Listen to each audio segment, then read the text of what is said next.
Hi everyone, in front of me I've got POCO C50 and let me share with you how to change system language on this device. So first of all we have to enter the settings and then let's scroll until you'll find the additional settings.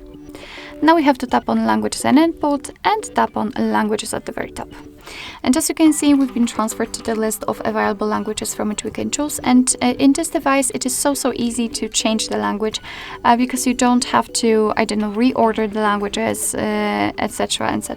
Just find the language you'd like to set and simply tap on it. And that will be all, because as you can see, it will be immediately applied, and from now on the whole system, the whole menu will be in the chosen language. Let me change it to English again so I can show you how to do it again. Just tap on the language, it will be ticked, highlighted and immediately applied. So basically that's all.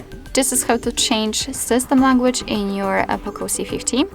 Thank you so much for watching. I hope that this video was helpful, and if it was, please hit the subscribe button and leave the thumbs up.